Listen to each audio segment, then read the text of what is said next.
Hey guys, so you might be aware that we have been coming up with a review of different budget laptops recently. And as the title of this video suggests, I am rounding them all up here and ranking them across various factors, a supercut of sorts.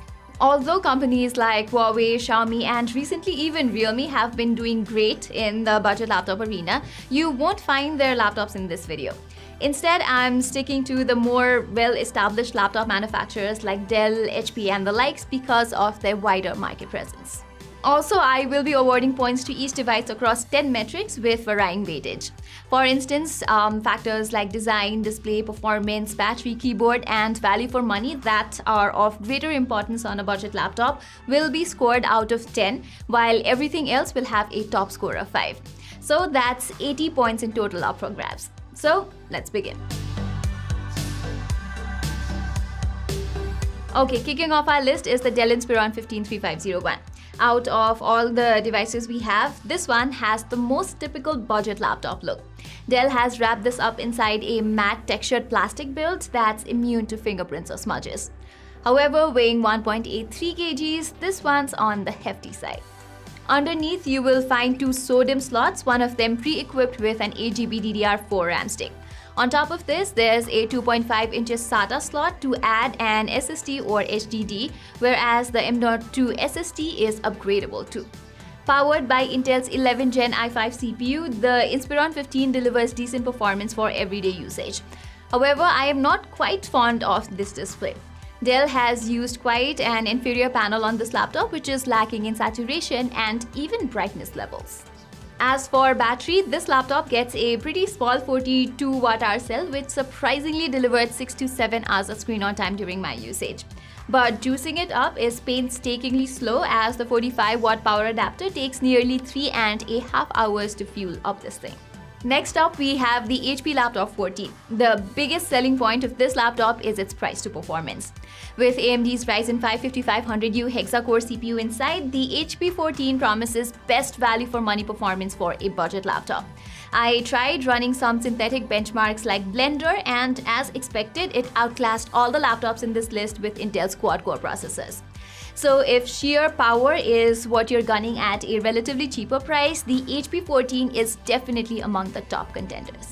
Likewise, the HP Laptop 14 also has an extra SODIMM RAM slot, while the M.2 SSD is swappable as well.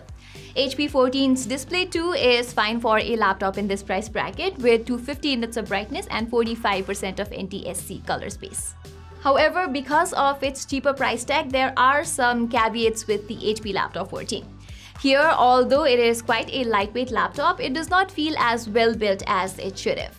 Moreover, the keyboard isn't backlit, has rattling feedback, and this grey on silver etching does not provide nearly enough contrast for easy visibility either.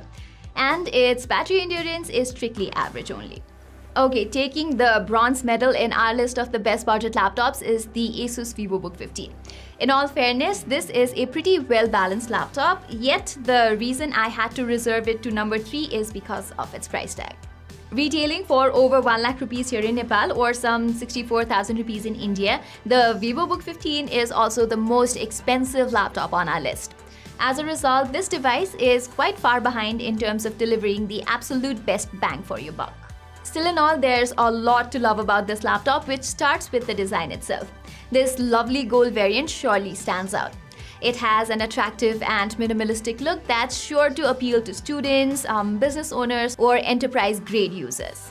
Talking about the display, the VivoBook 15 has a 15.6 inches Full HD screen with up to 300 nits of brightness and 100% sRGB gamut. But that configuration is even more expensive, and I've found the middle-of-the-line variant with 250 nits and 45% NTSC colors to be adequate enough. Besides, this laptop has impressive speakers and also brings a visually distinct enter key for easy distinction, and the keyboard itself feels pretty well built. Apart from this, even though Asus had a big 15.6 inches chassis to work with, the company has fitted in a rather small 42 Wh battery on this laptop. Therefore, the screen on time from using the VivoBook 15 under the high performance mode is pretty average. For the number 2 spot, we have the 2021 edition of the Acer Aspire 5, which is another great budget laptop. And this is the only entry to feature a discrete graphics card and entry-level MX350 GPU, which performs better than your average integrated graphics. With this, the Aspire 5 also boasts a significantly better gaming capability than any other budget laptops. Even under high graphic settings, I could get 40 to 50 FPS in CSGO here. To compare, all in all, this is a really capable budget laptop that can even handle light editing workloads. Aside from stellar performance, the Aspire 5 has an equally appealing design. Its lid can be configured between multiple color options like black, blue, pink, silver, and gold. My only nitpick about its design and build quality is that for a 14 inches laptop, it weighs a staggering 1.7 kgs. Moving on, the display department here is your standard stuff with 45% NTSC gamut and 260 nits of brightness. Anyway, the keyboard on this thing offers incredibly soft feedback, which I'm not too crazy about, but I can see why some people prefer it. The Aspire 5 also gets a grey on silver laser engraving, but unlike the VivoBook, its backlighting is pretty effective.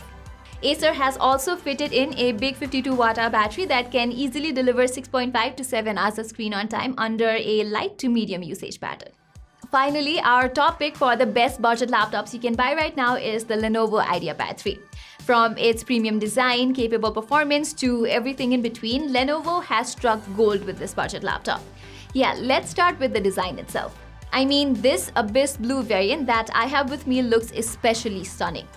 Additionally, for a 15 inches laptop, the IdeaPad 3 weighs just 1.56 kgs. To make logging in simpler, Lenovo's Flip to Open feature is also something I admire that boots up the machine when you open up the lid. Powered by the AMD Ryzen 5 5500U CPU, you need not worry about the performance side of things either. Even though the IdeaPad 3 and the HP 14 share the same CPU, the synthetic benchmark on the IdeaPad 3 is better, which goes on to show how effective the thermal solution on this laptop is. Still in all, the display is where things go downhill for the IdeaPad 3. You see, apart from the standard 250 nits brightness and 45% NTSC color gamut, its base variant packs a TN panel that contributes to the overall underwhelming display experience. As a result, it suffers from terrible viewing angles, whereas I find its brightness levels to be insufficient as well. But depending upon the market, Lenovo also sells this with an IPS panel with a higher 300 nits of brightness, so I will encourage you to pay a little extra for the one with a superior display quality. Packing a moderate 42-watt-hour battery, I was pleasantly surprised to get 6 to 8 hours of screen on time on this thing. Plus, it even supports fast charging that takes the laptop from 0 to 80% in just 60 minutes. So there you have it, guys, our pick for the best budget laptops of 2021. We are also currently testing some of the mid-range gaming laptops of 2021 and thinking about making a video on that too. So do let me know in the comments if you want me to make one. Anyways, that's all for today, and I will see you soon in my next video.